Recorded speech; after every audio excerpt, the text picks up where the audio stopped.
Baik teman-teman, kali ini kita akan membahas latihan 19.2 dari buku BIS1. Kita langsung aja baca soalnya. Pada tahun 2015, PT Sayang Karyawan atau SK memulai program imbalan pasca kerja dengan biaya jasa kini 450 juta. Oke, dengan biaya jasa kini, berarti ini service cost yang di tahun ini gitu kan. Langsung aja kita buat ini tahun 2015. Ada service cost sebesar berapa? Sebesar 450 juta. Kita 4 dalam ribuan rupiah aja.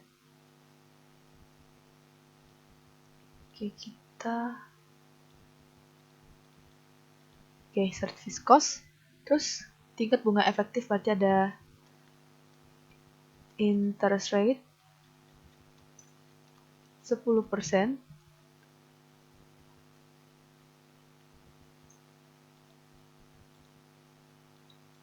Terus katanya dan realisasi hasil aset program atau actual return-nya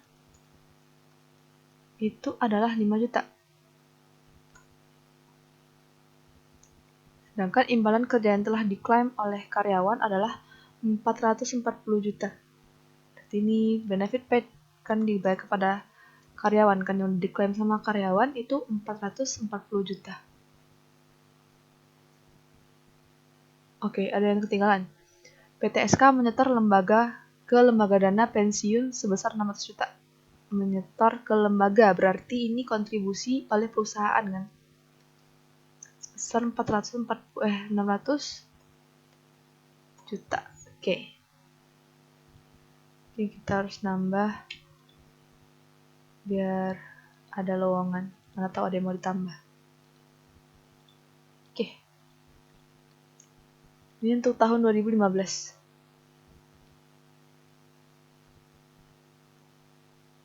Oke. Kan katanya PT Sayang Karyawan memulai program imbalan pasca kerja. Berarti saldo awalnya nggak ada. Saldo awal. Ya udah, berarti ini 0. Ini juga 0. Otomatis ini juga bakal 0. Saldo awalnya 1 Januari 2015. Oke. Terus tingkat bunga efektif. Kan tadi kan ada service cost.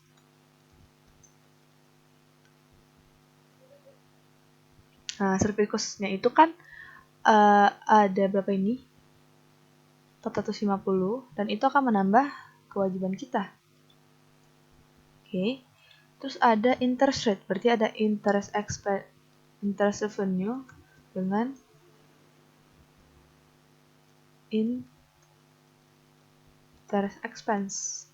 Interest revenue-nya berarti 10% dikali 0. Karena nggak ada kan plan asetnya 0 juga, berarti ini juga 0 ya, karena nggak ada definite benefit obligation di saldo awalnya. Nggak ada.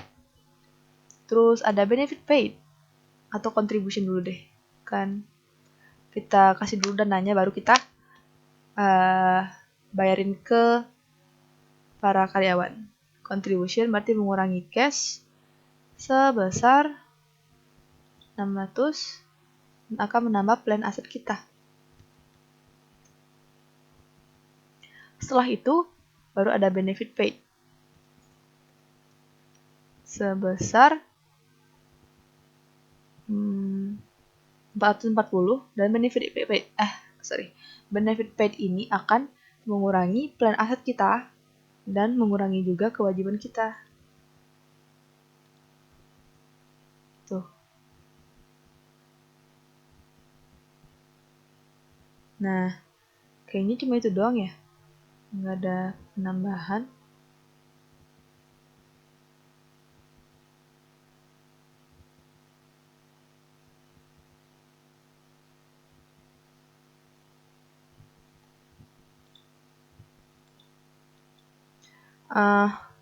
Aku lupa teman-teman, tadi kan ada actual returnnya sebesar 5.000 gitu kan, kita dapat kembalian atau dapat dapat dana 5.000 gitu yang kembali kan kita udah bayar tadi, tapi ternyata kita dapat actual returnnya itu 5.000, sedangkan kan kita nggak ada mengakui interest revenue gitu, nggak ada yang pendapatan yang kita akui, jadi ini adalah masuk ke asset gain.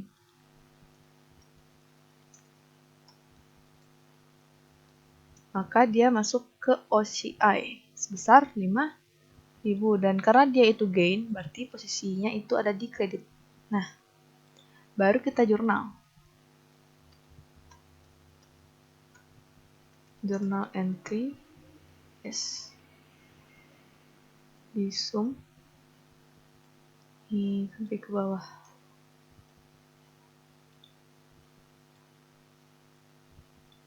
Nah, untuk mengetahui pension asset liability berapa sih gitu, langsung masuk ke jurnalnya aja biar mudah. Berarti kan ada interestnya nggak ada nih, berarti nggak ada financing cost yang kita jurnal, tapi ada pension expense,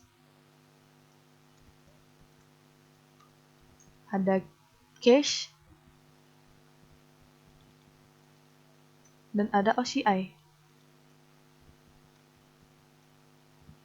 OCI gain or loss. Nah, pension expense-nya kan tadi ada 450.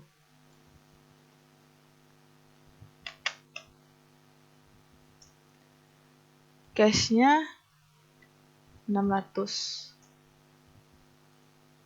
OCI gain or loss-nya 5.000.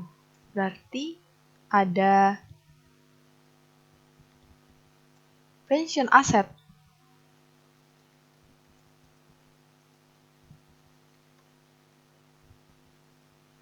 sebesar 4.600 ditambah 5.000 dikurang 150.000. Maka ada sebesar 155.000.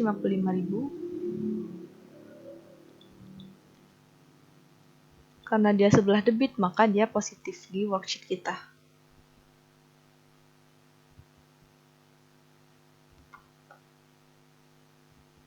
Oke. Nah, jadi kita bisa buat jurnal saldo akhir tanggal 31 Desember 2015. Nah, di sini kita zoom lagi. Karena nggak ada penyesuaian dari atau perubahan dari aktuaria, jadi nggak ada penyesuaian untuk liability loss atau gain-nya. Nah, maka ini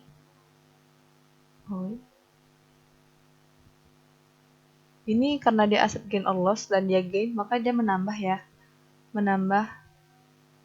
plan aset kita. Aku lupa. Nah, makanya sini dapatnya 19.000. Sama sih sama yang di atas. Cuma membuktikannya aja. Sorry. Ini seharusnya Q43. Oke. Nah, kita udah buat jurnalnya.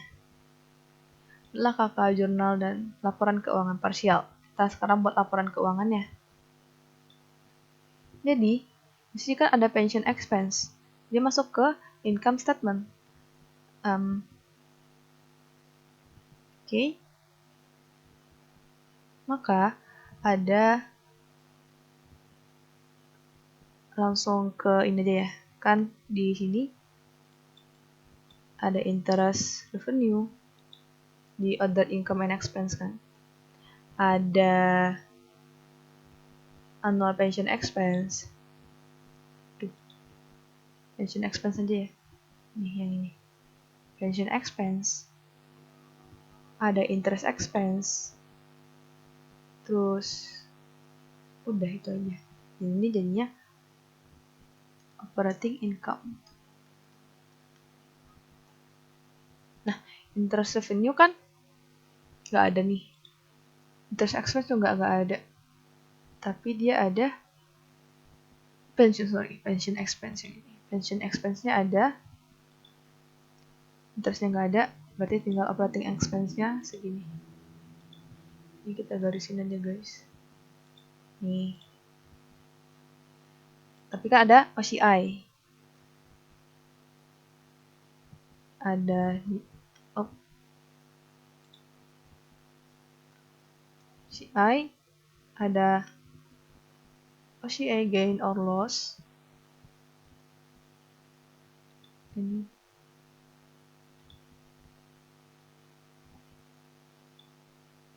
itu sebesar tadi ada 5.000. Gitu teman-teman. Pension expense. Ini berarti rugi ya, loss.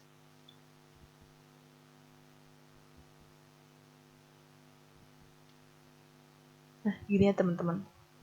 Terus untuk yang statement of financial position-nya, di sini ada pension asset. Karena dia di sini di debit, maka dia masuk ke aset ya. Dan itu sebesar 400, pension asetnya itu nih 155.000. Terus untuk liability-nya itu ada